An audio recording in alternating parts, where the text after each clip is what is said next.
boa noite a todos os colegas aí, servidores do Ministério Público Brasileiro, dos MPs estaduais, do MP Federal, do MPU. Estamos aqui hoje, né, a ANSEMP, FENAMP, a Associação Nacional dos Servidores do Ministério Público e a Federação Nacional dos Servidores do Ministério Público, para dar início aí a mais uma live, né, para a gente fazer uma discussão, dessa vez sobre a PEC 186, também conhecido como a PEC emergencial. Eu sou o Flávio Suete, sou vice-presidente da ANSEMP e represento também a SEMPERD, que é a Associação dos Servidores do Ministério Público do Estado do Rio de Janeiro. Aqui com a gente hoje está o Dr. Rudy Cassel, que é o nosso advogado, representante da nossa assessoria jurídica parlamentar em Brasília. Dr. Rudy, boa noite. Boa noite, Flávio. Boa noite a quem nos assiste.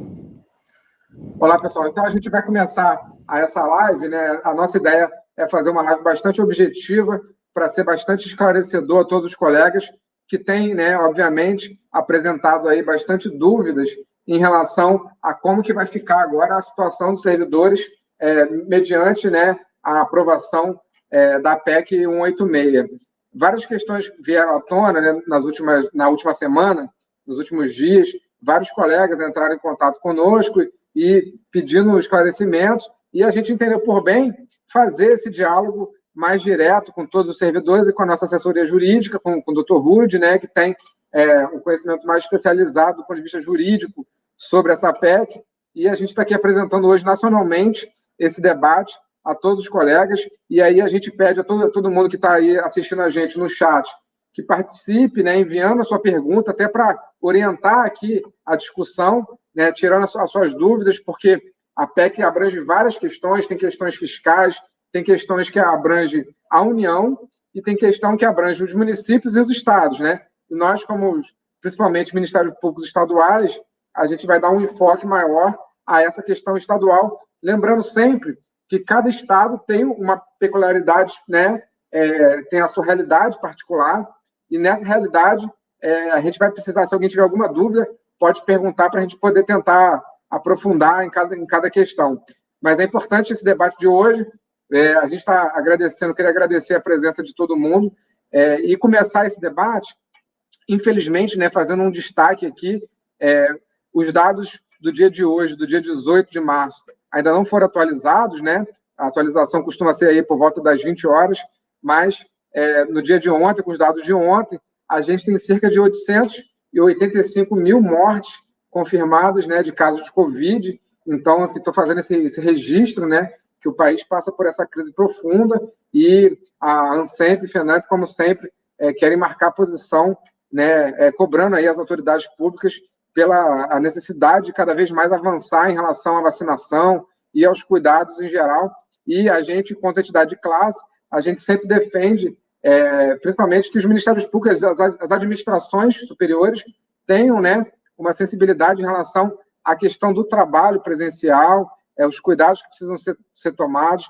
A gente nunca pode deixar de estar lembrando essa questão, né, esse assunto. E essa PEC emergencial, ela vem a partir desse debate, né, sobre as questões que envolvem a pandemia, né? O governo, ele apresentou essa PEC como uma necessidade de ser uma contrapartida para que a União pudesse dar o conhecido auxílio emergencial, né? E antes da gente passar para a questão jurídica especificamente, eu queria destacar aqui só alguns dados em comparação com outros países, né?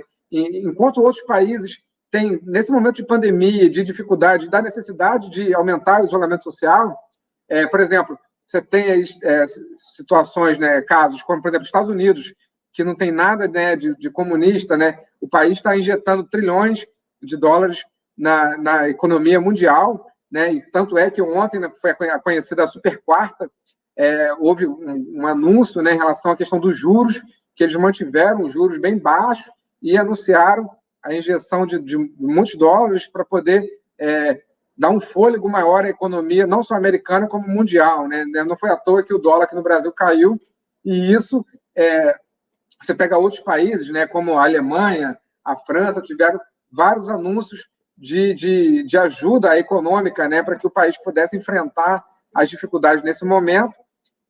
A União Europeia também lançou um pacote de ajuda econômicas, um pacote de ajuda fiscal em geral, de estímulo, né, às empresas, à produtividade. E no Brasil, na contramão de todos esses esforços mundiais, a gente tem aqui a aprovação recente, né, da PEC emergencial, que o governo coloca como algo absolutamente necessário para poder pagar esse auxílio que a gente entende extremamente insignificante, né? Um auxílio de apenas até R$300, né? Que vai variar de acordo com regras que até hoje ainda não são conhecidas, e estabelecendo um teto de até 44 bi de auxílio, né? Só para a gente ter uma ideia, o auxílio do ano passado foi 3, 4 vezes maior a ajuda do que esse auxílio. Então, a gente, primeiro, para começar esse debate, é importante deixar claro que é bem estranho, né, que para que você possa aprovar um crédito extraordinário de uma ajuda num momento extremamente complicado, né, e que diversos países do mundo, né, que são países capitalistas, eles têm aprovado medidas de apoio econômico à sua sociedade, à sua economia. Aqui no Brasil, vai pelo caminho contrário, né? Você aprova uma ajuda extremamente pequena em relação àquilo que é necessário, né? Tanto para o número de pessoas alcançadas quanto pelo valor que está sendo dado, e que até agora ainda não se sabe exatamente como é que vai ser feita essa distribuição. Se coloca como uma necessidade extremamente urgente aprovar uma emenda à Constituição para se dar uma ajuda emergencial, né? É algo que, por si só, já soa estranho. E, obviamente, pelo nosso contexto político-social dos últimos anos, né, a gente sabe que os servidores públicos são sempre o primeiro alvo, né, dessas políticas fiscalistas que, ao invés de vislumbrar, né, o crescimento econômico, o desenvolvimento do país, almejam somente fazer a conhecida restrição de gastos. Essa política já vem desde alguns anos, né? O governo Temer aprovou aí a reforma trabalhista, o governo Bolsonaro aprovou a reforma previdenciária, e também tivemos a PEC, a chamada PEC do teto dos gastos, né? E, na verdade, essa PEC 186, ela é um desdobramento um pouco dessa PEC do teto dos gastos, que todas essas reformas foram feitas com uma narrativa de se estimular o crescimento econômico através da contenção de gastos públicos. E desde 2016 a gente está nessa toada, e de lá para cá o crescimento econômico tem se demonstrado extremamente pífio, né? Diferentemente de outras economias que têm conseguido, né, ter quedas, inclusive devido à pandemia, menores. O Brasil, no passado, inclusive os dados econômicos dizem que a queda só não foi maior devido à ajuda emergencial, e aqui no nosso país a gente tem essa lógica cada vez maior. Em plena pandemia, por exemplo, se discutiu, né, e aprovou a autonomia do Banco Central, algo extremamente estranho. No momento de pandemia, se discutiu a autonomia de Banco Central. Evidente que alguns interesses aí não estão necessariamente casados com os anseios do que a população demanda, né? E aí, doutor Rude, eu queria passar a palavra ao senhor para tentar começar, né, a abordar esse tema e debater, especialmente para os servidores do Ministério Público, quais são, né, as consequências advindas dessa PEC emergencial e os desdobramentos que podem ocorrer, né? A gente sabe que aqui, por exemplo, né, eu sou do Rio de Janeiro. No Rio de Janeiro, desde 2017, a gente está passando por um regime de recuperação fiscal, e os dados, inclusive, do próprio Conselho de Supervisão Fiscal mostram que, não obstante as políticas de restrição fiscal, a economia ela não decola. E simplesmente porque é uma coisa óbvia, né? Se você tem cada vez menos pessoas consumindo, inclusive os servidores públicos, né, perdendo cada vez mais o seu poder de compra, os aposentados, etc., os pensionistas, cada vez menos a economia vai ser movimentada. E aí, os dados indicam que cada vez mais a gente tem aqui no Rio de Janeiro, né, que é mais ou menos o laboratório de ensaio, né, que foi feito para que sejam aplicadas as mesmas políticas em nível nacional. Tanto doutor, não sei se o senhor percebeu, os artigos em geral de várias PECs parece que é um copia e cola, né? Aqui, todas as limitações, parece que eles copiaram lá da Lei Complementar 173 e da PEC do teto dos gastos, e vão copiando e colando, porque tudo é a única saída sempre obstar concurso público, obstar promoção em carreiras, obstar reajustes, inflação, reajustes em geral, etc. Né? Se discute a questão dos triênios, dos adicionais por tempo de serviço, né? Em cada estado tem uma realidade diferente, e das licença-prêmio. Inclusive, uma coisa de ser muito que se destacar, que a licença-prêmio que não tem impacto financeiro é sempre colocada como um problema, né? Na verdade, não tem impacto financeiro nenhum imediato. Enfim, então queria passar a palavra ao doutor Rude, queria dizer que é muito importante o comentário de todo mundo para a gente poder estar aqui trazendo as questões e cada vez mais enriquecer esse debate. Doutor, pode se apresentar e começar essa nossa discussão. Obrigado pela presença mais uma vez. O Escritório Cassel está sempre com a gente em todas as lutas aí. Obrigado. Eu que agradeço, Flávio, o convite da ANSEMP, da FENAMP para esse debate aqui, que não por acaso já muda em relação a outros que tivemos no passado, porque a PEC 186 começou de um jeito, terminou de outro, criou gatilhos diferentes daqueles originariamente previstos, o que não significa que ela se tornou melhor por conta disso, porque nessa época, e o que ela propõe, na verdade, é sempre o pior, né? Apenas níveis entre o menos pior e o pior e o pior de todos, né?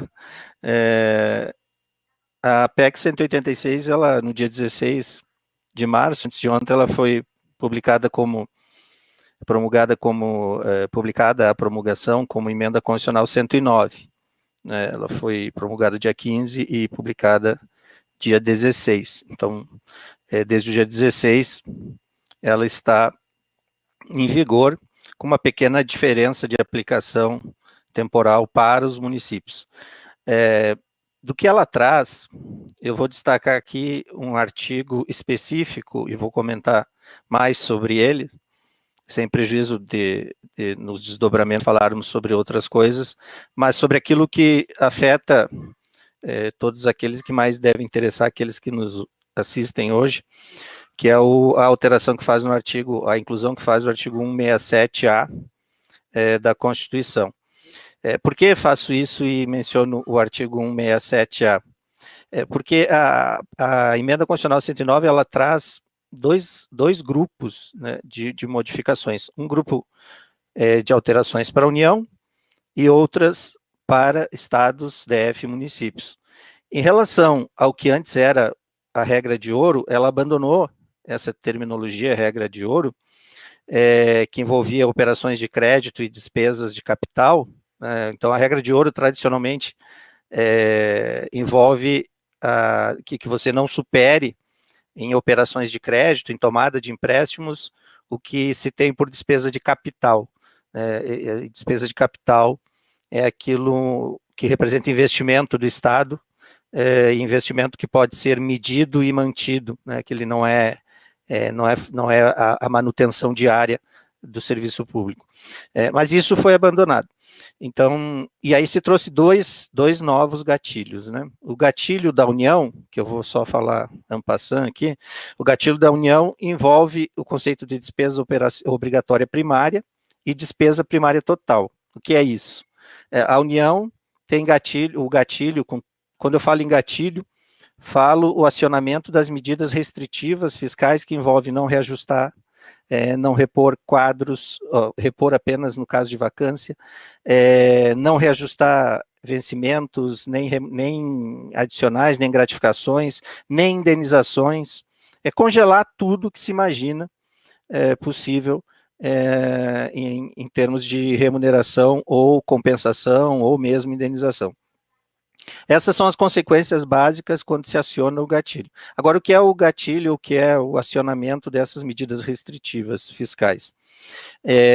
No caso da União, como eu dizia, você envolve os conceitos de despesa obrigatória primária e despesa primária. A despesa obrigatória primária é aquela despesa geral para os serviços públicos, para o Estado funcionar, e a despesa primária total é aquela em que você abate da despesa primária aquilo que é uma certa discricionariedade, é o que envolve uma certa discricionariedade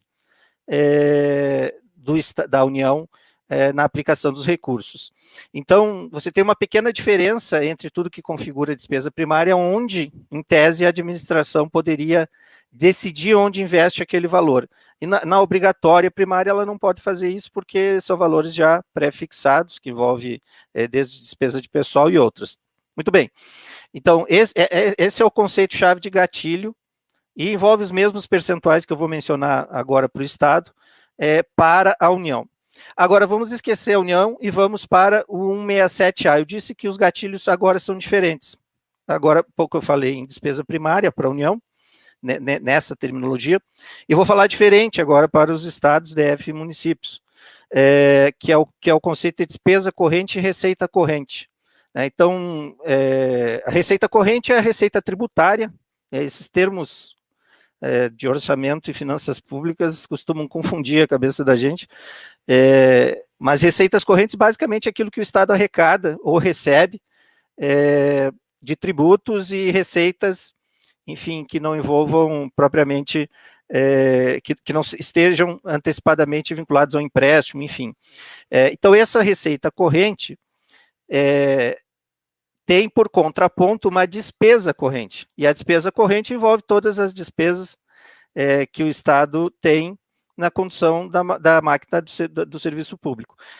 Então, quando essa relação, ou a proporção entre a despesa corrente e a receita corrente atingir, essa é a primeira regra que o 167 traz, 167A, quando essa relação atingir a proporção de 95%, ou seja, quando a despesa corrente corresponder a 95% da receita corrente, o gatilho poderá ser acionado. Houve uma vantagem na aprovação final que diz poderá. É claro que as consequências do poderá, se não for adotado, esse poderá, são graves, porque envolve restrições desde operações de crédito, como a impossibilidade de participar de planos de recuperação fiscal, enfim, há uma série de problemas se o Estado, e aqui vamos falar apenas de Estado, não adotar as medidas de contenção de gastos no caso dessa relação de chegar a 95%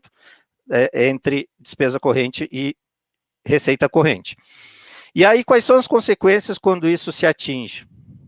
E aqui tem uma pegadinha depois das consequências que eu vou tratar com vocês. Pelo que vejo, assim, no cenário atual, aproximadamente 12 entes federativos deveriam adotar essas contenções, do ponto de vista, pelo menos, da despesa total corrente, a partir dessa emenda constitucional 109, que agora teremos que nos reacostumar de PEC 186 para a emenda constitucional 109, que não por acaso tem o mesmo número do artigo que estabelece as restrições no ato das disposições constitucionais transitórias para a União, as restrições fiscais. Mas, em relação ao 167A, essa emenda constitucional 109, então, traz essa primeira consequência, que é a impossibilidade de você reajustar, reestruturar a carreira, criar gratificações, indenizações, e qualquer tipo de reajuste. É um congelamento total na despesa de pessoal e nos rendimentos, na remuneração do servidor público. Isso pode ser resumido desta forma, assim como não se pode criar novos cargos, nem abrir concursos para novos cargos que não aqueles que já que foram objetos de vacância, né? Ou seja, aposentadoria, nomeação tornada sem efeito, enfim, casos, exoneração a pedido para tomar posse em outro cargo, enfim, as vacâncias, como regra, decorrem ou de aposentadoria, ou de exoneração a pedido, ou mesmo de uma demissão, né? Mas só poderá haver concurso para a reposição dessas vacâncias. Ou seja, você não pode aumentar o número de servidores, assim como não aumenta nada do que eles recebem. Essa avaliação é feita bimestralmente, né? Então, se nos 12 meses anteriores eu verificar que a despesa corrente chegou a 95% da receita corrente, nesse intervalo de 12 meses eu tiver essa média, eu posso acionar esse gatilho. Mas há uma outra possibilidade, que vem no parágrafo 2º desse artigo 167. Essa outra possibilidade e aí e nisso aí você envolve, aqui eu falei que já tem 12 entes federativos que poderiam acionar com base no 167A, esse gatilho, mas há mais pelo menos aí uma dezena, se não mais, que cairia nessa segunda previsão, que é a seguinte: a partir de 85%, não mais 95%, a partir de 85% da proporção entre despesa corrente e receita corrente do Estado, eu já posso adotar essas medidas, né? E entre 85% e 95%, entre 85% e 95%, o chefe do executivo pode adotar e os respectivos chefes de poderes ou órgãos autônomos, no caso do Ministério Público, também poderão adotar a partir de 85%. Então, não é apenas para o chefe do executivo. Todo órgão que estiver com uma proporção de despesa corrente de 85% da receita corrente, já pode adotar, não é o 95%, é a expressão máxima, né? Mas existe já um mínimo em 85%. E há uma questão muito grave nisso, que é outra pegadinha. Além de poder começar nos 85%, vejam que todo o artigo 167 aparenta ser auto-aplicável, ou seja, um decreto, uma portaria, uma resolução, dependendo do nome que se dá na hierarquia dos poderes, seria suficiente para aplicar essa restrição do ponto de vista dos 95%. Agora, a partir dos 85%, eu tenho que submeter, e só há referência entre 85 e 95 que eu preciso submeter isso ao legislativo, porque de 95 a autorização já é geral, eu não preciso submeter de novo ao legislativo, mas entre 85 e 95 eu pratico o ato e submeto à aprovação da legislativa. Isso está também dentro dessas alterações do artigo 167A. Mas olhem aqui que eu chamo a atenção para vocês a pegadinha. Esse ato, além de ser um ato do chefe do executivo ou do poder, ou dos órgãos autônomos, ele tem validade pressuposta de até 180 dias. Se o legislativo não apreciar, eu tenho uma super medida provisória que não preclui por 180 dias. Olha a situação. Então, assim, vamos imaginar que um chefe do executivo do Rio de Janeiro, desculpa pegar o Rio de Janeiro, Flávio, mas a gente sempre lembra, embora o Rio Grande do Sul esteja... É sempre exemplo ruim para poder citar, mas é sempre ilustrativo. O Rio Grande do Sul também não está... está com mais de segundo, né? Acho que a gente vai ter uma tabela aí na sequência.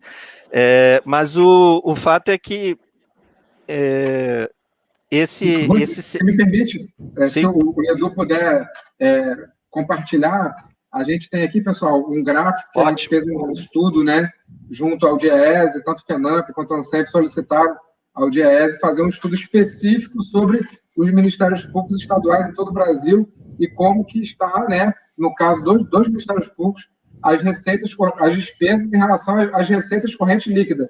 E isso que o doutor Ruth está falando é muito importante porque a gente consegue ver aqui os estados que já se encontram, né, naquelas situações ali em que já está atingindo o limite, né? Por exemplo, o Maranhão já estourou, né, o limite, 2%, né? E tem outros estados ali, por exemplo, como o Rio Grande do Norte, Rio de Janeiro, como o doutor Ruth falou, Goiás, Minas Gerais, e tem vários outros estados aí que estão também naquele limite ali que pode gerar isso que o doutor está falando, né? Mas pode seguir, doutor, desculpa. Ótimo. Não, fique à vontade, essa informação é muito importante, porque para além dos limites, e esse é um outro aspecto que vai se revelar no dia a dia da aplicação dessa emenda constitucional, se você colocar hoje, do ponto de vista da despesa corrente dos governos, do executivo em si, você já teria em torno de 12 estados afetados, né? 11 estados e o DF.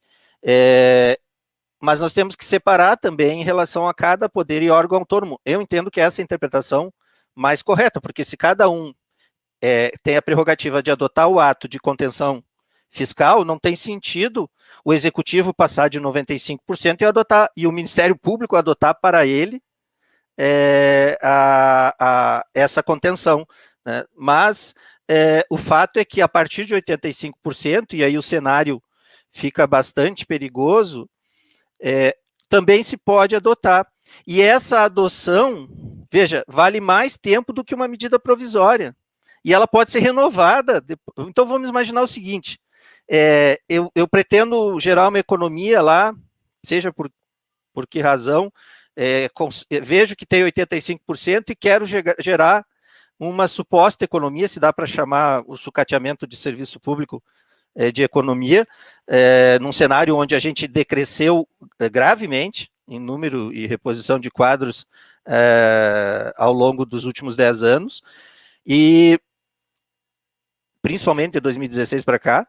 Mas imagine o seguinte, imaginem que esse ato seja adotado, o legislativo nem aprecie nem rejeite, porque se ele rejeitar imediatamente, no momento da rejeição, deixa de produzir efeitos esse ato, mas se o legislativo dormir, embora o regime seja de urgência, a menos que tranque a pauta total do legislativo, o fato é que esse ato pode durar 180 dias. Então eu posso congelar tudo por 180 dias, não foi apreciado, mas não foi rejeitado. Ou mesmo que tenha sido rejeitado, eu pego ali a avaliação do próximo bimestre em relação aos últimos 12 meses e adoto outro ato. Então eu posso, veja a situação, o executivo ou os chefes de gestão tiveram superpoderes, assim, porque eu tenho a produção de um ato de 180 dias com efeitos de congelamento geral, que tem os mesmos efeitos no caso de chegar a 95% da receita corrente em relação da despesa corrente em relação à receita corrente. Então, esses são os aspectos principais que eu gostaria de abordar agora nesse início, sem deixar de lembrar que, para dizer que a situação dos 95% ou dos 85% deixa de existir, em especial nos 95% da relação entre despesa e receita, eu preciso de um ato do Tribunal de Contas, né? Não é simplesmente, depois que eu adoto o regime, eu preciso de um ato do Tribunal de Contas dizendo que aquilo não é mais necessário. Então, eu posso fazer sozinho, mas depois tem que juntar o Tribunal de Contas, ou não ser apreciado em 180 dias, no caso entre 85 e 95, para que aquela medida que eu adotei deixe de ter esses efeitos de congelamento, Flávio. Certo, doutor. Chegaram algumas questões aqui no chat. Doutor, o pessoal, a pergunta que mais assim, o pessoal traz é a questão da constitucionalidade, né, dessa lei. O senhor já poderia, de antemão, apontar questões aí, o que poderia ser questionado do ponto de vista de constitucionalidade, junto ao Supremo, ou se o senhor acha que o clima político ele interfere mais do que a questão jurídica em si, né? Que a gente viu em relação à Lei Complementar 173, a gente viu ali uma decisão totalmente absurda, né? Eu pensava que eles fossem pelo menos atrasar um pouco mais esse julgamento e deram uma decisão, se eu não me engano, foi por unanimidade, né? Mas todos eles consideraram a Lei Complementar totalmente constitucional, sem nenhum vício. Então, assim, hoje em dia está muito difícil, né, saber essa análise jurídica e separar a questão política, né? Como é que o senhor analisa essa questão? E primeiro, foi ótimo lembrar, Flávio, da questão da 173, né, da Lei Complementar 173, que foi acachapante o reconhecimento da constitucionalidade das restrições, e muitas se repetem aqui, né, com a diferença que lá tinha a razão da pandemia, e aqui, embora tenha se usado a pandemia e o auxílio emergencial, que não precisava dessa alteração para ser concedido, é bom ficar isso claro, né? O auxílio emergencial só precisava de uma MP para ser concedido novamente, já tinha autorização para isso ser feito, não precisava desta, mas foi usado, né, como e foi divulgado como se necessário para prorrogar o auxílio. Essa aprovação já se aproveitou e aprovou a PEC 186 e virou essa emenda constitucional. Mas o fato é que a judicialização da política nesse momento, se eu tivesse, por exemplo, a capacidade a autoridade e a força de impedir o ajuizamento de uma ADI durante 2021, eu certamente, por pior, mais traumático que seja, não faria isso em 2021. Não porque não acho que tenhamos elementos como irredutibilidade remuneratória, que não é só irredutibilidade formal, é real também. Aí imagine-se o seguinte, nós tivemos só em alimentos, em 2020, 15% de variação inflacionária, né? Então imagine-se que essa variação continuasse, né? Ou que ela continue, como continua, em outros territórios, né? Não só naqueles da alimentação, mas no transporte, o combustível, enfim, itens que não só refletem no que você gasta no dia a dia, mas refletem, por exemplo, no seu transporte, no seu auxílio alimentação, no seu auxílio transporte. E aí eu tenho um congelamento artificial em que mantém-se as parcelas congeladas, mas tudo o demais está correndo. Então, eu estou invadindo cada vez mais a remuneração, estou reduzindo essa remuneração em relação ao seu valor real, né? Estou mantendo apenas o seu valor nominal, não o seu valor real diante das circunstâncias. E quem viveu na década de 70, de 80 e 90, lembra bem, né? De inflações que chegavam a 84%, 84,32% ao mês. Então, como eu dizia, essas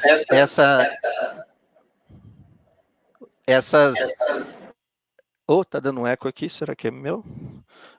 Então, essas inconstitucionalidades, seja pela violação à separação dos poderes, a autonomia de determinados órgãos, como no caso do Ministério Público, seja irredutibilidade, princípio do retrocesso, princípio do não retrocesso social, há uma série de argumentos que podem ser usados, inclusive de natureza orçamentária ou econômica, que demonstram que você reduzir investimentos nessa época, e mais, reduzir quem está na frente, né, do serviço público, se torna mais do que nunca necessário, nesse momento não teria nem suporte nas teorias econômicas mais modernas. Isso é de uma ortodoxia ultrapassada. Mas o fato é que fazer isso em 2021 seria muito ruim, porque a tendência é só se repetir o que se deu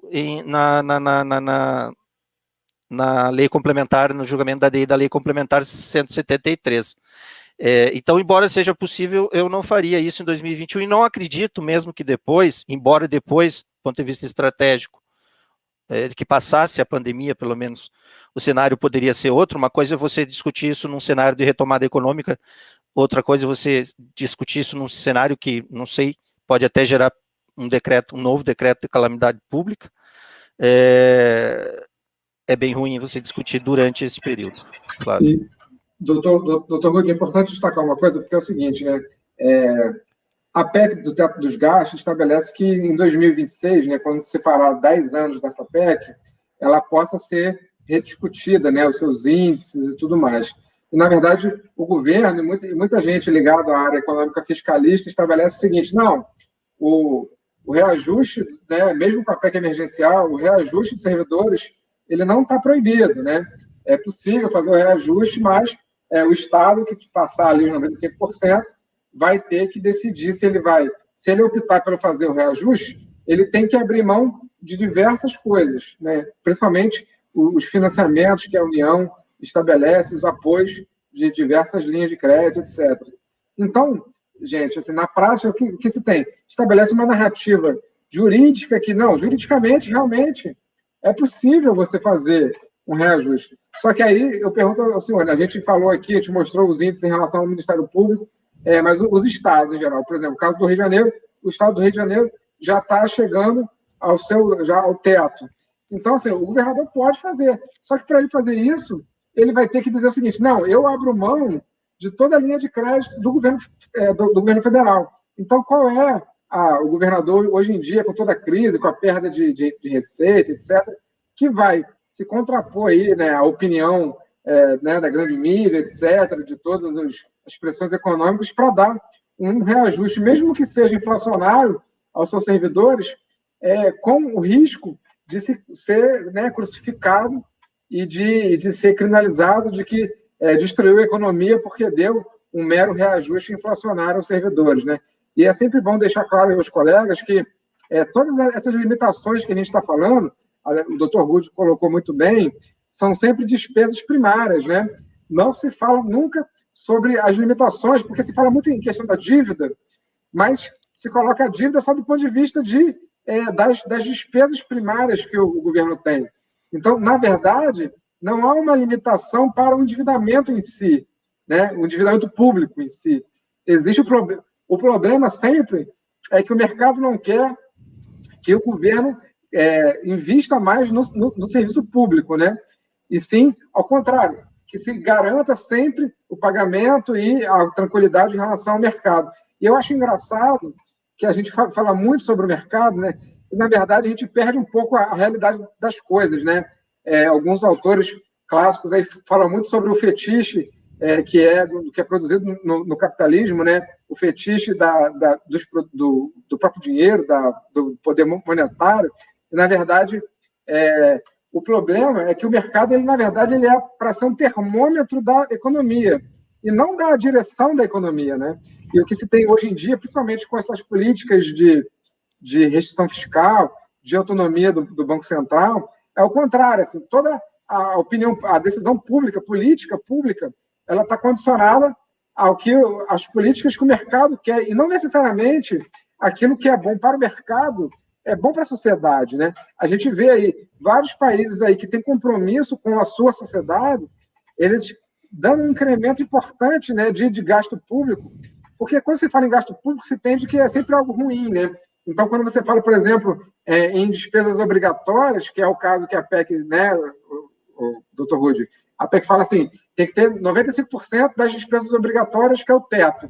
E se coloca a despesa obrigatória como se fosse algo necessariamente ruim, né? Como se o serviço público, que é uma despesa obrigatória, fosse algo necessariamente prejudicial à economia e à sociedade.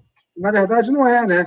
Quando a gente está investindo, alguém acha que existe, por exemplo, médico demais, alguém acha que existe servidor do Ministério Público sobrando, alguém que trabalha, né, nos setores aí do Ministério Público acha que realmente existe um excesso de servidor que trabalha junto ao judiciário, que trabalha em qualquer órgão público, médicos, enfermeiros. Alguém acha que existe um excesso de gastos, né? Aqui no Rio de Janeiro, por exemplo, o maior escândalo de corrupção que se teve foi um escândalo das OS que tratavam da saúde e que não entram nesses gastos, né, doutor? É bom deixar claro. Essas OS que tratam da saúde e de diversos outros setores são OS que vão outra rubrica, não entram nessas rubricas de despesa de servidor público. Enfim, é importante colocar isso. Tem uma dúvida do nosso colega aqui, Eziel, que é do Mato Grosso. Ele pergunta se, no caso que o Estado esteja no teto, mas o órgão, o Ministério Público, esteja com margem fiscal, ele pergunta se, mesmo assim, é vedado ao reajuste para os servidores do Ministério Público. Se pode haver essa diferenciação, né, doutor, em relação ao MP e ao gasto, né, do Estado em geral, do Poder Executivo, né, melhor dizendo. Então, essa é uma ótima pergunta. A emenda constitucional 109, ela faz uma afirmação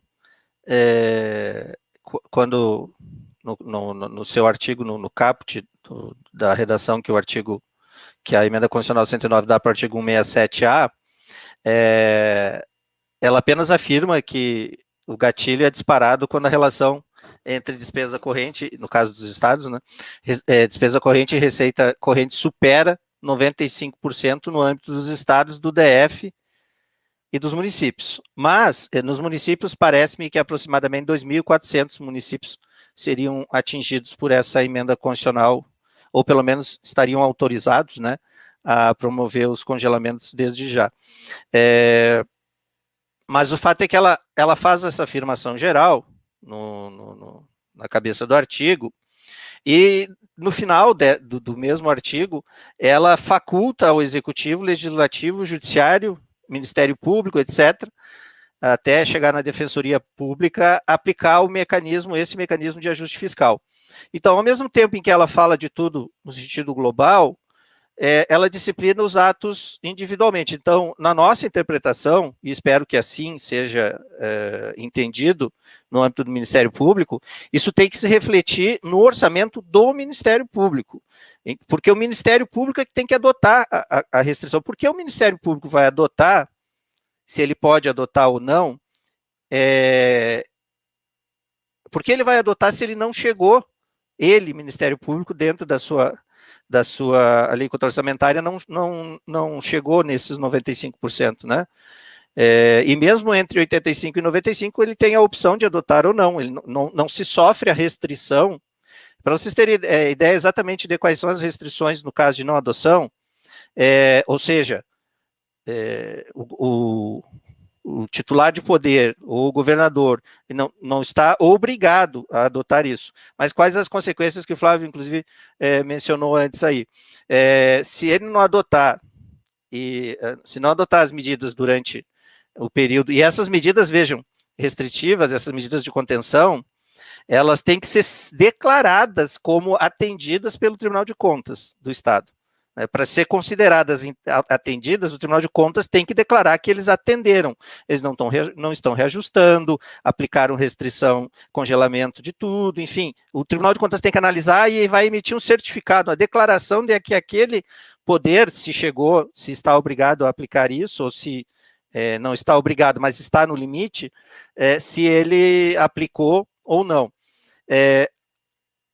Então, entre as restrições que ocorrem, e que aí envolve, na verdade, o ente federativo, está a impossibilidade de concessão, por qualquer, está no parágrafo 6º do artigo 167A, a impossibilidade de concessão por qualquer outro ente da federação de garantias ao ente envolvido, e a impossibilidade, a vedação à tomada de operação de crédito pelo ente envolvido, ou seja com alguma outra instituição ou com outro ente da federação. E aí, seja diretamente ou através dos fundos, autarquias, fundações, ficam todos os que estão relacionados àquele ente federativo impossibilitados de tomar a operação de crédito. Então, e aí faz uma pequena ressalva no final, que são os financiamentos destinados a projetos específicos celebrados na forma de operações típicas das agências financeiras oficiais de fomento. Então, só para as agências oficiais de fomento. É bom mencionar aqui, fazendo então esse recorte, a nossa interpretação, e eu não vejo como interpretar diferente, embora nesses tempos estranhos tudo possa ser cogitado, mas eu não vejo como interpretar diferente de que quem precisa estar nesse limite de 95% da relação entre despesa corrente e receita corrente é o órgão autônomo, né, ou o poder. Então, o Ministério Público teria que estar estadual nessa, para ele, digamos assim, ter o gatilho acionado, né? Então, esse é o ponto principal. Então, é importante essa colocação, principalmente para os nossos colegas aqui, servidores do Ministério Público, que na verdade é importante observar, né, a sua receita e a sua despesa do seu MP estadual. Então, isso vai fazer uma diferença grande em relação a essas lutas em geral. E, é claro, isso aí, por um lado, para a gente é bom, porque, né, dá uma esperança, mas, por outro lado, do ponto de vista social, gera sempre, né, desequilíbrios, né, porque se cria uma imagem de que o Ministério Público tem algumas vantagens, tem privilégios, etc., e a gente sabe que muitas vezes não é bem assim. E aí tem uma outra questão que eu queria destacar, que é pouco falada, que essa PEC também, essa lei, né, complementar, que já foi promulgada, ela ataca também uma outra questão para os Ministérios Públicos, que são os fundos dos Ministérios Públicos, né? Os Ministérios Públicos têm fundos próprios, na lei estabelece que, caso haja lucros financeiros desses fundos, esses valores têm que ser destinados ao pagamento das dívidas desses estados. Então, muitas vezes, a gente sabe, né, que as associações, os sindicatos trabalham muito para a questão de auxílios, né, benefícios, que vem de uma verba que é uma rubrica diferenciada, que é a rubrica de custeio. Muitas vezes usam, né, esses recursos desses fundos, principalmente tribunais, em geral, também usam muito isso, e é importante destacar que essa PEC também limita um pouco o crescimento, né, de despesa desses fundos, porque estabelece que os lucros financeiros serão devolvidos e não só também o que não for gasto para a utilização do fundo naquele ano, né, de pandemia, esse valor ele é devolvido ao Tesouro Estadual. Então, existe essa mudança também, que é importante destacar aqui aos colegas. Eu queria reforçar também para os nossos colegas que estão ouvindo, que coloquem para a gente perguntas também, que queiram saber em relação aí aos seus estados. Teve uma colega, se eu não me engano, lá no início do nosso debate, doutor, que perguntou sobre o prejuízo que poderia haver em relação ao plano de carreira que foi, né, construído pelo MP lá do Rio Grande do Sul, se isso vai prejudicar a implementação desses planos de carreira. O que o senhor poderia falar em relação a essa questão, né, desses planos de carreiras que estavam sendo implementados? Desculpa, eu tinha apertado sem querer aqui, Jodar. Flávio, você pode repetir essa pergunta? Não, então, teve uma colega do MP do Rio Grande do Sul que perguntou se essa nova PEC, né, se essa nova lei complementar, ela poderia prejudicar a implementação do PCCS do MP do Rio Grande do Sul. Ah, sim. Aprovado antes, né?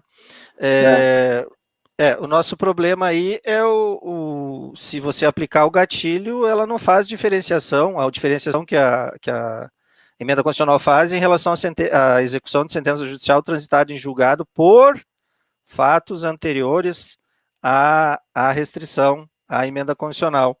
Então, aqui, esse condenado, benefício. Ó, o PCCS aqui, vou interpretar como no caso só em relação ao Ministério Público, né? Só aplicação em relação ao Ministério Público, né? Aqui Sim. A gente está falando, né? Tá. Então, depende de como o Rio Grande do Sul, pelo que eu entendi até aqui, da relação entre despesa corrente e receita corrente do Estado, ele já ultrapassou, né? Ele está no geral, no cômputo geral, está em 101, 100, alguma coisa por cento a despesa corrente em relação à receita corrente. Ou seja, o Rio Grande do Sul provavelmente vai aplicar imediatamente essa regra da lei da emenda constitucional 109. Agora, dentro do Rio Grande do Sul, e aí isso se encaixa numa outra coisa que eu esqueci de falar na pergunta anterior e vai encaixar nessa pergunta. Mas se o Ministério Público do Estado do Rio Grande do Sul não estiver nessa relação de 95%, o governador não pode adotar o ato, um decreto, que estabeleça esse congelamento e envolva os servidores do Ministério Público, só pode envolver os do Executivo.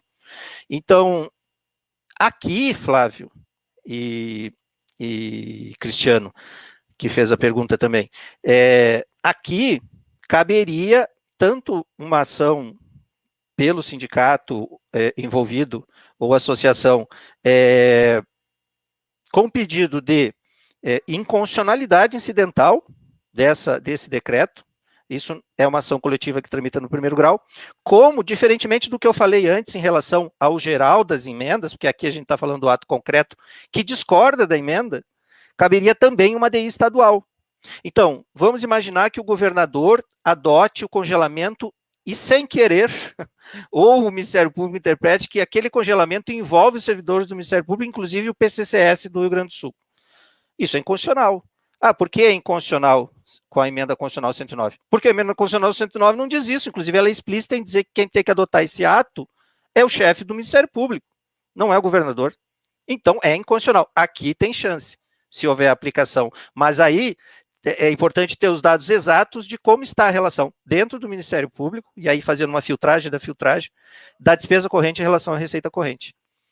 E aí fiz essa observação da ADI estadual, porque antes eu tinha falado da ADI, se fosse uma ADI para dizer que esta emenda constitucional, que não seria recomendável em 2021. Agora, se houver invasão de competências, aí sim, executivo dizendo como o Ministério Público, o governador dizendo como o Ministério Público tem que se comportar em relação ao PCCS, sendo que a emenda constitucional 109 ali, no caput do artigo 167, diz que quem tem que adotar o ato é o membro do Ministério Público, e se é o chefe, o membro do Ministério Público, o chefe do Ministério Público tem que adotar o ato, significa que o limite tem que ser dentro do Ministério Público, e não o limite que o Executivo, né? Se não estou aplicando para outros, o limite da minha hierarquia, né? E invadindo poderes ou órgãos autônomos. Certo, doutor. O Jordá, também colega lá do mesmo estado, pergunta como é que chegaram, né, nessa afirmação, a mídia divulgou, de que os servidores teriam aí 15 anos de salários congelados, né? Como é que foi feito essa análise? É importante isso porque isso foi colocado de uma forma alarmista, né? E é claro que existe essa possibilidade em tese, né? Mas é importante a gente entender como é que foi feita essa conta aí. Essa pergunta é ótima. Eu quando estudava ou reestudava, né? Porque primeiro estudamos numa redação e rapidamente ela foi alterada. Você tem que fazer cruzamentos, né? Então você tem, por exemplo, que fazer cruzamentos entre a emenda constitucional 109 de agora e com a emenda constitucional 95, lá do teto dos gastos públicos, que é para a União, por enquanto, né? Que é para a União, por enquanto.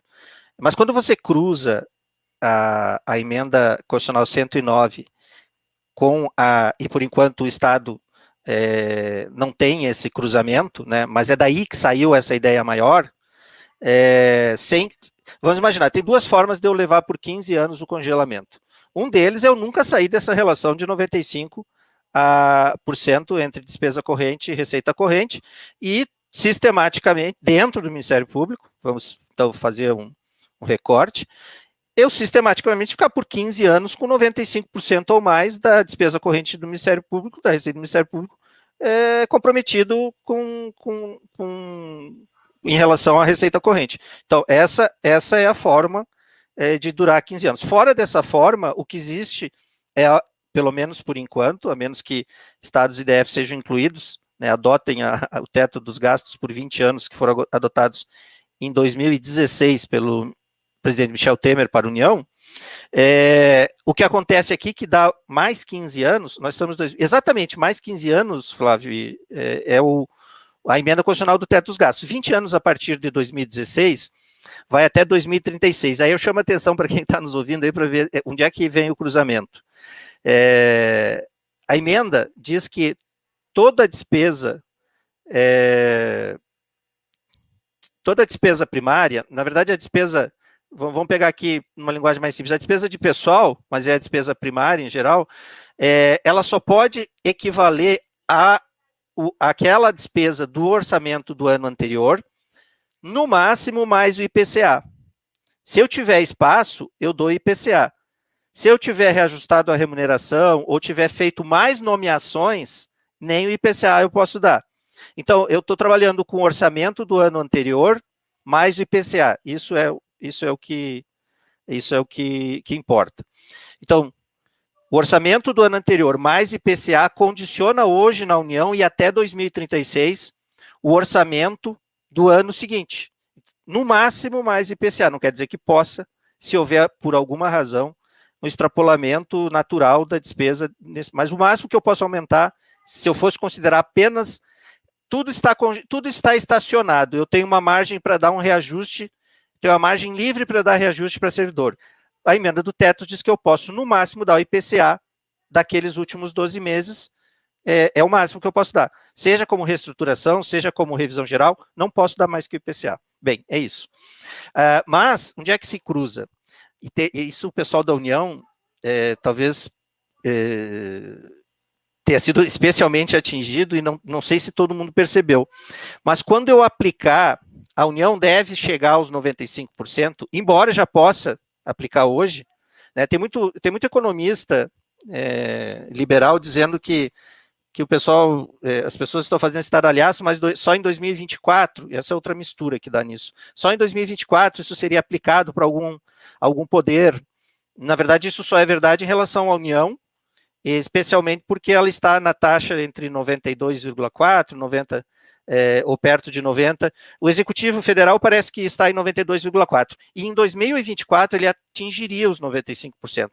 E aí é uma outra referência, a despesa obrigatória primária e despesa primária total, né, esses 95% na União. Mas no momento, e aqui vai a tentativa de tornar essa explicação simples, no momento em que o ente federativo, em que a União aplicar o congelamento, Vamos supor que em 2024, se não quiser aplicar dos 85%, porque já pode aplicar agora, né, o presidente já pode aplicar, se ele quiser, porque já está em 92,5%, então na margem dos 85%, praticamente todos os poderes, se não me engano, da União já podem aplicar o congelamento. Se não, vão chegar ali em 2024. No momento que aplicar, gente, isso se cruza com a emenda do teto de gastos. Então, vamos imaginar que eu estava em 95% e com congelamento, em 2 anos, eu cheguei a 70% da despesa obrigatória primária na relação com a despesa primária total. Vamos supor que eu, sei lá como eu cheguei a 70% no conjunto das medidas. Eu posso voltar a 95%? Não posso, só posso dar o IPCA. Então, esse congelamento por 5 anos no âmbito da União gera, esse congelamento, quando aplicado no âmbito da União, gera um congelamento por desdobramento até 2036, que não é bem um congelamento, ele é uma limitação de total de acréscimo de orçamento relacionado ao IPCA. Mas aí como é que eu vou repor servidor? Como é que você entende? Estou falando literalmente de um congelamento que pode chegar e certamente chegará no momento que aplicar no âmbito da União os condicionantes, as medidas restritivas, certamente esse congelamento vai durar até 2036. Essa é uma realidade, por enquanto, própria da União. Certo, doutor. A colega Juliana de Lima Brandão, acho que ela é do Executivo, né? Ela está perguntando aqui, para o Executivo, se os salários forem congelados, a implementação de progressões também serão congeladas ou não, né? E se elas poderão ter progressão. Essa questão das progressões é importante não só para o Executivo, mas também para todos os servidores em geral, né? Porque ficou muita dúvida, houve um acordo ali na PEC para tirar a questão das promoções, mas como é que ficou na praia realmente essa questão das promoções e progressões, caso haja aí essas limitações? A progressão e a promoção, que também foram retiradas de última hora lá, eu me lembro, ou durante a tramitação da Lei Complementar 173, né? Muito embora alguns estados aí tenham entendido, tenham aplicado, tentado, ou pelo menos aplicado essa extensão para progressões e promoções. Mas o fato é que na redação final aqui da emenda constitucional 109, esta redação que envolvia e que tinha lá expressamente prevista a questão da progressão ou da promoção, ela foi retirada. Então, em princípio, não está impedida a progressão funcional dos servidores dentro do plano de carreira, o que é até uma coisa impressionante terem retirado isso. Impressionante porque parecia que ia dessa vez. A gente teve uma discussão que está muito em voga em vários estados, porque houve uma liminar, né, no estado de São Paulo sobre a questão do adicional do tempo de serviço, que em vários estados há essa possibilidade, né? Os servidores tendo seu plano de carreira ali, o adicional do tempo de serviço, e houve uma liminar lá numa ação judicial de São Paulo, eu não sei exatamente qual foi a ação, mas que gerou uma certa repercussão, né? Aqui no Rio de Janeiro, o TJ, essa semana, reviu, né, a decisão anterior, e a partir dessa decisão lá de São Paulo, eles também passaram a considerar que não caberia a suspensão da contagem do tempo para o adicional tempo de serviço, somente que os efeitos financeiros fossem após 2021, né, que é o que a outra PEC estabeleceu. Então, acho que seria importante só esclarecer isso, porque existe isso, né? É uma questão absurda você congelar a contagem do tempo para algo que nem os efeitos financeiros teriam agora, né? Como é que o senhor avalia isso? Porque isso é algo, a questão de adicionar tempo de serviço é algo que os servidores se preocupam muito, né? Às vezes a gente fica falando aqui sobre questões fiscais e de várias coisas, mas o que os colegas querem saber de fato eu vou receber o triênio, vou ter a licença-prêmio, vou ter a promoção, vou ter reajuste de salário. É importante a gente dar a conjuntura, porque para as pessoas entenderem que não é só uma questão de uma coisa ou outra, tudo está dentro de um pacote, né? Mas, do ponto de vista concreto aí, existe esperança aí do pessoal poder receber, por exemplo, como aqui no Rio, a gente está conseguindo negociar em outros lugares, também em São Paulo, né? Em outros locais é possível que esse adicional tempo de serviço possa ser pago futuramente, né? Em 2022, se também não for, né, adiado a questão da pandemia, né? Ainda tem isso. Sim, os efeitos financeiros apenas é que não podem ser retroativos durante a limitação, seja ela decorrente da pandemia ou de qualquer legislação hoje existente, e a emenda constitucional, ela não afasta esta contagem, né, a interpretação que afasta, ela extrapola o texto das restrições, e, portanto, o tempo teria que ser considerado, e ainda que os efeitos financeiros, no caso do adicional, porque da progressão nem isso, né, no caso do adicional por tempo de serviço, pudessem ser projetados para depois da limitação ou da restrição estadual. Mas quando a gente olha isso do ponto de vista da 173, né, do ponto de vista 173, porque do ponto de vista da emenda constitucional 109 para os estados, o nosso problema está no inciso 1º, artigo 167, que ele diz: a concessão a qualquer tipo, a título de vantagem, aumento, reajuste ou adequação de remuneração de membros de poder ou de órgão, de servidores empregados públicos, enfim, exceto quando decorrente de sentença transitada de julgado ou determinação legal anterior às aplicações das medidas de que trata esse artigo. Então, embora tenha essa expressão de impedimento de concessão a qualquer título, isso não envolve cômputo do tempo, né? Vai ficar uma discussão grande se isso representa aumento para os fins do inciso 1º, ou se isso, quando deixar de se aplicar a limitação da Lei Complementar 173, se isso vai afetar a concessão antes, né, durante o período, pelo menos, da adoção do regime emergencial. Mas não há uma restrição aqui clara quanto a isso, nem aplicável, seja para progressão ou para adicionar o tempo de serviço. Claro que tem que ter legislação estadual anterior prevendo, como alguns estados têm. Agora, recentemente, o Supremo disse que não poderia prever na Constituição, mas não disse que em lei não pode isso estar previsto, né? Certo, doutor. Chegaram duas perguntas aqui semelhantes sobre a questão de estratégias jurídicas, né, em relação à PEC. E perguntas sobre a questão dos membros, né, se afeta também os promotores, os juízes, em que afeta eles, em que não afeta, e quais seriam as estratégias que a gente poderia adotar juridicamente em relação a isso. Chegou uma outra pergunta do nosso colega aqui do Rio também, Cristiano, mas a gente acabou de falar sobre os triênios também.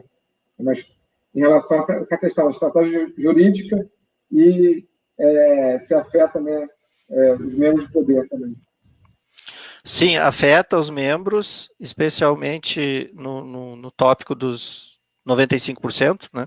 Então, em relação quando se chega a 95% da relação entre a despesa corrente e a receita corrente, as medidas de contenção, elas envolvem tanto membros quanto servidores. O nosso problema aqui, se acontecer, e aí caberia também ação judicial, se alguém resolver aplicar, especialmente entre 85 e 95, onde essa autorização parece mais clara, total ou parcialmente, esse congelamento apenas para servidores e não para membros, né? Se isso acontecer, há uma clara violação à isonomia aí de tratamento e impessoalidade perante a emenda constitucional 109. Então, mesmo diante, né, das alterações da emenda constitucional 109. E aí o cenário certamente poderia ser objeto tanto de uma como de outra dessas medidas que eu mencionei anteriormente. Uma é aquela que envolve a titularidade do sindicato em ação coletiva por substituição da categoria, né? E a outra que envolve eventual ação declaratória de inconstitucionalidade, que pode ser estadual também, né? Como pode ser, nesse caso, se houvesse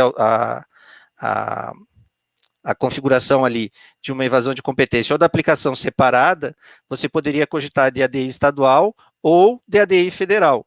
E agora eu estou observando aqui, em relação à ADI estadual, um problema, que vários tribunais de justiça, eles entendem que quando a violação é a Constituição Federal, a ADI não pode ser estadual, né, a menos que eu possa invocar um dispositivo idêntico na Constituição Estadual. Então, salvo naqueles estados que façam reformas para prever isso dentro das suas constituições estaduais, a ADI vai ser sempre federal, então vai ter que ir para o Supremo Tribunal Federal.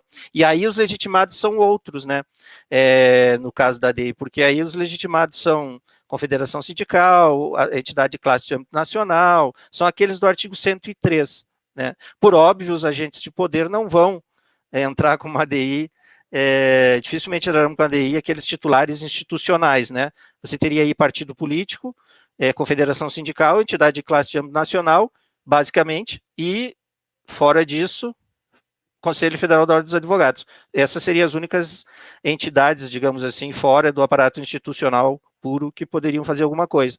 Mas, para além disso, e talvez até numa estratégia mais adequada, os sindicatos podem, muita gente, como envolve aspectos de constitucionalidade, a gente sempre pensa em ADI, né?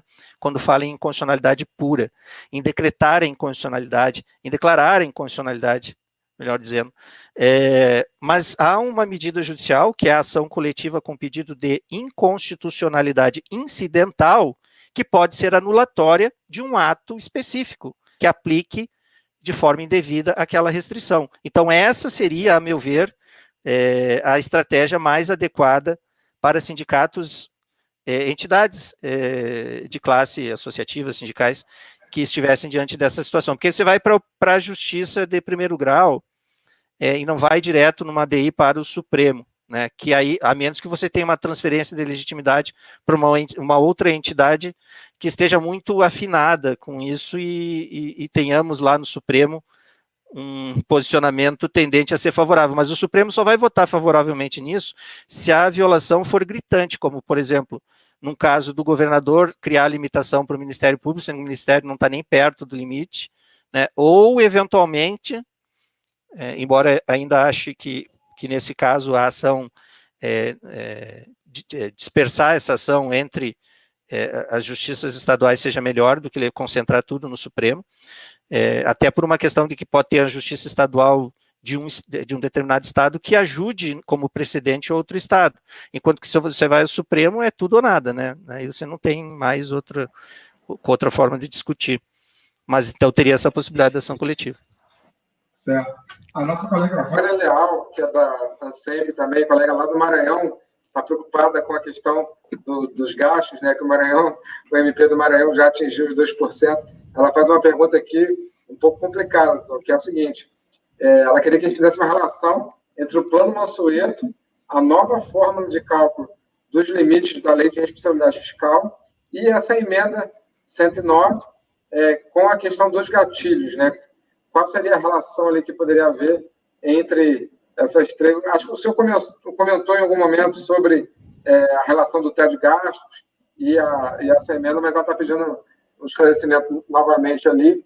E depois, a colega Liane perguntou também, que a colega Liane aqui do Rio está perguntando sobre a possibilidade de afetar, né, a questão dos auxílios, né, de benefícios, auxílios de saúde, educação, etc., alimentação.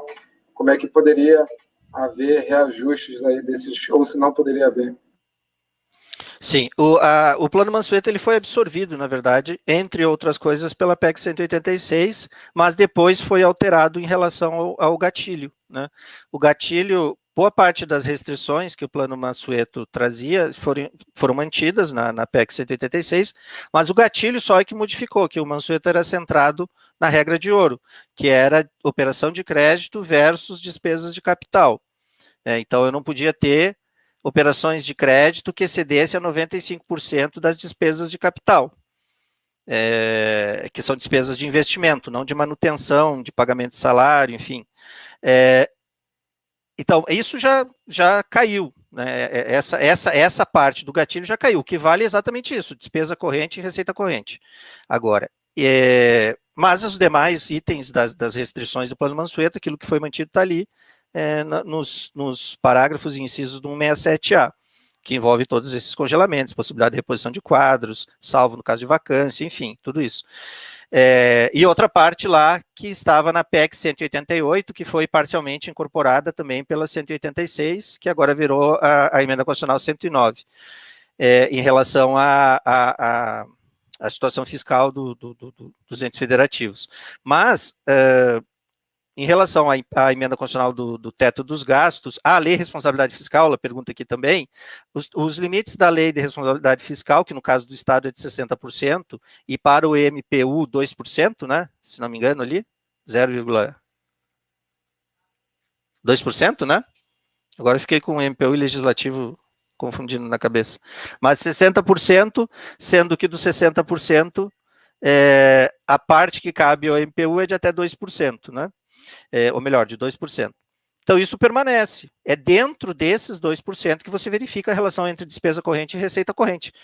Isso é o que está valendo agora, independente de você estar no 60% ou não. Se estiver no 60% é uma outra coisa, que a lei de responsabilidade fiscal chama de margem prudencial quando você chega em determinado patamar, e aí aciona o alerta, porque isso tudo está convivendo, né? Aqui o nosso objeto é a Emenda Constitucional 109, mas dá para falar sobre uma série de itens de contenção de gastos que envolvem impossibilidade de reposição de quadros, impossibilidade de concursos, que já vem desde a lei de responsabilidade fiscal, quando você atinge a margem prudencial. Muitos estados não nomeiam, por exemplo, há muito tempo, candidatos aprovados em concurso, e justificam isso porque atingiram a margem prudencial e não podem chegar, ou estão no teto da sua, de 60% de despesa com o pessoal, dentro da sua parte do orçamento. E se você atinge esses 60%, estaria novamente sujeito a essas restrições. Então, elas convivem, né? Mas essa de agora, da Emenda Constitucional 109, se agrega às que já existiam, Flávio. A colega Sandra Silva, lá de Goiás, né, nossa companheira lá do Sindicato de Goiás, ela pergunta que lá em Goiás, né, os poderes aderiram ao chamado Estatuto do Caiado, né, no qual os servidores foram incluídos na lei, nessa lei aí. Então, se o Estado usar o gatilho de 95%, os poderes judiciário e MP teria aplicação imediata. O senhor já comentou, mas é bom falar porque cada estado tem uma situação específica, né? É bom a gente reforçar aí para quem está perguntando. Sim, Sandra, se só o Estado adotar, a menos que sejam... Porque aqui há umas modalidades interessantes, né? Você pode ter um caso de decreto, entre aspas, que venha assinado pelo governador, e aí misturado com uma portaria ou resolução, conforme o título que se dá no Tribunal de Justiça, por um ato do TJ, e aí por um ato do Ministério Público, e se todos assinarem em conjunto, significa que todos estão de acordo. Ou se simplesmente o governador assina o decreto e o Ministério Público diz que aplica as condições daquele decreto também no seu âmbito, ele estará concordando. Mas a simples estatuto caro com os servidores foram inclusos na lei. Sim, mas se o Estado acionar o gatilho de 95% sem o ato do chefe do MPU, ele não está cumprindo a Emenda Constitucional 109. Então, de qualquer forma, o chefe do MPU, a menos que nessa lei, me perdoe, eu não me recordo o número dessa lei, se ela já antecipa que o governador pode agir em nome do chefe do MPU, que seria uma aberração, né? Se não está isso lá na lei, ele teria que aprovar um ato próprio. Certo, doutor. A colega Liane tinha feito a pergunta sobre a questão dos benefícios, né?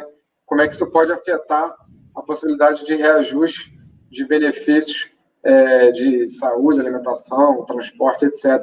E eu quero aproveitar, inclusive, o ensejo dessa pergunta dela e perguntar se é possível, por exemplo, com a questão da pandemia avançando, cada vez mais o teletrabalho, né, o home office, ganhando espaço em diversas instituições, se é possível, por exemplo, juridicamente, a gente pleitear que talvez o auxílio transporte seja transformado num auxílio home office sem que haja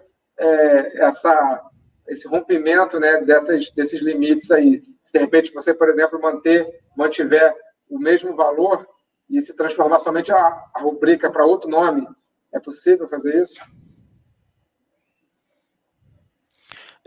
Quanto à pergunta do aumento de benefícios, enfim, auxílios em geral, eles ficam restritos, se aplicar o gatilho, eles entram nessa restrição. A menos que, veja, entre 85% e 95%, eu posso adotar total ou parcialmente, e eu interpreto isso como possível também no restante, porque a questão é que eu não posso superar 95%. Então, se mantido o congelamento, né, mantido o congelamento de reajuste de remuneração em si, né, sem tratar das parcelas indenizatórias. Se eu mantenho o congelamento da remuneração e com isso eu tenho uma margem para reajustar indenizações, né, não há um impedimento de adoção parcial das medidas. Né, ela pode ser parcial ou total. Inclusive, no parágrafo que trata dos 85%, que é o parágrafo 1º do artigo 67A, depois, quando ele menciona a possibilidade de aplicação, ele diz: as medidas nele indicadas podem ser no todo ou em parte implementadas pelos respectivos chefes de poder. Então, se atender o objetivo, a medida de restrição pode ser parcial e pode deixar de fora reajuste de indenizações, mas aí vai depender de cada ato, como ele concretizar essas restrições. Né? Se ele incluir medidas indenizatórias, em tese estaria dentro, de qualquer forma, da previsão constitucional agora alterada. E, Flávio, ao pensar sobre a resposta, apaguei completamente da minha mente a sua pergunta. Qual era mesmo? Sobre a questão do home office, que eu estou falando? A última pergunta que você... Não, eu falei o seguinte, com o crescimento de servidores em home office, né, tem aumentado a demanda para os sindicatos de que haja algum tipo de compensação, né, porque as empresas fazem isso, não, simplesmente não botam o servidor em home office que você gasta, né, energia, tecnologia, né, e tudo mais. Então, aqui no Rio, né, a Defensoria Pública, ela transformou o auxílio transporte dos servidores durante a pandemia em ajuda de custo, né, para aqueles que estão trabalhando de home office. Então, a pergunta é se a gente poderia pensar nessa solução jurídica aí, fiscal, porque vários órgãos suspenderam, né, o pagamento do auxílio transporte durante a pandemia, porque muita gente está trabalhando de casa. Então, a ideia é transformar isso em uma ajuda de custo, né, desde que não haja ali um aumento de despesa e tudo mais. Sim, isso é algo possível, não só possível, como tem precedente recente, que é administrativo, no caso, não judicial ainda. Mas o TRF1 fez isso para magistrados, Tribunal Regional Federal da Primeira Região. Criou um abono, embora restrito a magistrados, que é uma espécie de ajuda de custo de teletrabalho. Né? Então... a proposta nem era criar um abono, era somente pegar uma verba, né, que já... e nesse caso, exatamente. Nesse caso, eles tiveram, inclusive, que criaram depois do dia 31 de dezembro de 2020. Lembra aquela interpretação que a gente trouxe numa outra live sobre a suposta possibilidade, sobre o suposto hiato ali entre fim da calamidade pública e restrições da Lei Complementar 173? Bem, parece que tem rendido frutos, porque nesse caso só foi possível se você adotar essa interpretação. O fato é que foi criado, a gente até inclusive tem usado ele, isso é bem recente, viu, Flávio? Tem usado ele para pedir, seja por conta da ausência de indenização de transporte, que é uma das parcelas, né? Auxílio transporte, enfim, a suspensão dessas parcelas no âmbito da administração pública, que fosse criado ou então absorvidos esses valores num eventual ajuda de custo em razão, né, de internet, maquinário, home office em geral, né, os custos do home office em geral. Não é uma ideia impossível, né, de ser... Legal. é importante para o pessoal que está ouvindo aí, de repente, pode ser uma saída aí para compensar, né, essas perdas e tudo. Acho que as categorias ficam bastante pressionando, né, as entidades de classe, e acho que isso poderia ser uma saída. Enfim, a colega Ângela Monteiro, do Amapá, ela está pedindo aí para o nosso colega Edu, aí, que dá suporte aí à nossa live, botar de novo o gráfico, porque ela queria ver como que estão os índices aí dos estados, né? Então, você tem ali, o Maranhão não tem a descrição exata, né, dos índices de todos os estados, mas o importante é a gente entender que os únicos estados que já estão dentro dos MPs, né, que estão dentro do limite máximo, é o Maranhão, né, e aqueles que estão dentro o prudencial seria o Rio Grande do Norte, e o Rio de Janeiro está chegando ali também. Minas, e o próprio Amapá também está quase chegando ali, mas ainda não estão dentro daquela margem que a gente pode considerar como arriscada, né, perigosa. E a pergunta também, doutor, sobre a questão do concurso público, né? É bom deixar claro também como é que fica essa questão, se é só para reposição, né, dos cargos vagos, ou se é possível fazer concurso em geral. E a gente não pode esquecer também aqui da pergunta do colega do SIMP, do Rio Grande do Sul, porque eles estão com muita preocupação em relação ao plano de cargo deles, né? Eles perguntam ali se, além da questão das promoções, eles estão reiterando ali para ter esse esclarecimento sobre a possibilidade de alterar alguma coisa no plano de cargo mediante esses regimes aí. Sim, em relação ao plano de cargos do Rio Grande do Sul, se tiver dentro, eu vi ali que, por exemplo, o Rio Grande do Sul, no âmbito da despesa total, especialmente do executivo, ele está acima dos 95% da relação entre despesa corrente e receita corrente.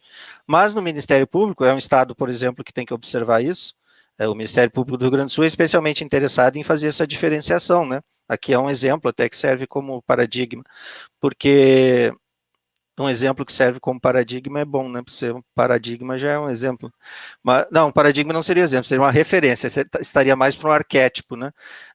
Mas o fato é que o Rio Grande do Sul tem essa diferença entre Ministério Público e gasto total do Estado. Então, se você aplicar o PCCS, né, o que está ali previsto, e com isso se mantiver não superar os 95% dentro do Ministério Público, não há problema, não há restrição. A restrição, o gatilho, ele é acionado a partir do momento em que eu ultrapasso, né, os 95%. E assim mesmo, não é obrigatório, veja, depende do chefe do MPU produzir um ato dizendo que não aplicará isto ou aquilo, né? Então, sem esse ato.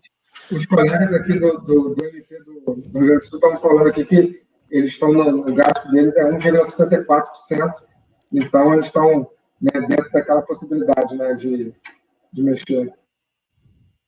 De ter um pouco mais de margem de manobra, né? Sim. Eles estão dentro de 1,54 para 2, dá um pouco mais de 75%, né? Mas isso na relação entre despesa corrente e receita corrente ou despesa de pessoal dentro do Ministério Público? Dentro do Ministério Público, né? Dentro do despesa... Ministério Público, a despesa de pessoal do Ministério Público do Rio Grande do Sul é 1,54. Então, assim, entraria naquela possibilidade ali, né, da autonomia institucional, talvez. Né? Sim, sim. Com certeza. Ele está dentro dessa possibilidade. É óbvio que vai haver, né, ali uma briga ali com o executivo, com outros poderes, né, porque não fácil não vai ser, né. Mas o Rio Grande do Sul tem que observar o caput do artigo 167A da Emenda Constitucional 109 e o parágrafo 1º, porque nos dois ali, o parágrafo 1º e o parágrafo 6º também, nos dois ali, especialmente no caput e parágrafo 1º, fica muito claro que o ato tem que ser de cada poder, então não tem sentido eu pegar uma ultrapassagem de limite que é do executivo, ou do legislativo, ou, enfim, de quem seja, e aí dizer que aquilo obriga, ou, né, ou traz as restrições porque o chefe do poder do Ministério Público não aplicou, né? E mesmo assim, se ele não aplicasse, se fosse ultrapassado, ele não tem como ser obrigado a aplicar, né? Ele só tem restrições, que aí vai dar uma confusão, porque vamos supor o seguinte, o membro do Ministério Público local, estadual, tem na sua relação superado 95%. Eu creio que é o caso do Maranhão aqui, né, dentro da tabela que você mostrou antes. Mas o chefe do MP não adota. Como é que você vai aplicar a restrição de operação de crédito para o Estado inteiramente, porque o chefe do MP seria na relação de operações de crédito que beneficiasse o MP, então, né, porque eu não posso dizer que o governador estaria descumprindo se ele aplicasse para o executivo, né? Certo. A gente já está encaminhando aí para 1h30 de live, né? Foi muito bom a nossa conversa. Não tem nenhuma questão aqui nova no site, né? Só uma pergunta da colega do Rio, né? Perguntando se o Rio já atingiu o gatilho de 85. O Rio já passou há muito tempo de 85, já está estourando aí, né? E cada vez mais a crise econômica, isso vai piorando, né? Apesar desse regime de recuperação fiscal, é um regime que só tem congelado, diminuído, né, o número de servidores concursados, porque o número de servidores efetivos, comissionados, cada vez mais aumenta. Então, essa é a lógica. Inclusive, doutor, foi importante a colega colocar isso, que eu lembrei agora, que nessa PEC, ela não coloca, né, ela estabelece, inclusive, a possibilidade de você fazer contratações de pessoal de maneira emergencial, né? E essas contratações emergenciais de pessoal é possível, né? Agora, realização de concurso, tudo mais, isso tudo é impedido. Mas contratar de maneira emergencial, de maneira sem concurso, sem nenhum critério, isso cada vez mais é permitido. E com a PEC, da outra PEC que vem por aí, da reforma administrativa, isso vai ficar cada vez pior, né? Então é isso, gente. Eu queria agradecer, doutor, eu queria te passar para fazer essas considerações finais, né? A gente já estourou o nosso tempo. Então, eu queria agradecer a todo mundo que participou e colocar para o senhor, colocar aquilo que o senhor entender como pertinente para a gente fechar aí e dizer somente que, assim, a nossa luta, né, tá só começando e existem, né, várias possibilidades jurídicas, né, os colegas estão colocados na questão de recomposição inflacionária. Na verdade, juridicamente, a gente tem que analisar cada estado, né, para poder fazer um resumo do que a gente falou. Tem que analisar cada estado, mas existe possibilidade de fazer recomposição inflacionária. A discussão toda, pelo que eu entendo, é muito mais política em si do que jurídica, né? Porque você colocou toda essa narrativa na mídia sobre essas restrições e, na verdade, qualquer tentativa de uma política pública de oferecer qualquer tipo de recomposição, mesmo que as perdas passem aí 40%, como vários estados, né? Já tem vários anos sem ter reajuste, isso vai soar como se fosse um aumento de despesa e qualquer problema que tiver no Estado, os responsáveis por isso vão ser, né, os servidores públicos, esses reajustes que a gente tiver, mesmo que seja só para recompor, né, a questão inflacionária. Então, doutor, agradeço novamente a presença do senhor e passo a palavra para o senhor fazer esse encerramento aí de hoje. Obrigado. O agradecimento é meu, Flávio, todas e todos que se envolveram nessa live e que nos assistiram. Eu fico à disposição quando quiserem, estou sempre à disposição para conversarmos. E lembrando, só para não deixar ninguém sem resposta, que eu esqueci de falar do concurso público, que aplicado o gatilho, essa aí eu fecho com esse esclarecimento, que aplicado o gatilho e estendido isso aos concursos públicos, tem a autorização para vedar qualquer concurso público ou reposição de quadro que não seja suprimento de vacância, né, ou seja, aposentadoria, demissão, exoneração a pedido. Então, o concurso fica restrito durante o tempo que vigorar as medidas de contenção fiscal. Mas com isso eu agradeço e encerro aqui minha fala. Um abraço a todos.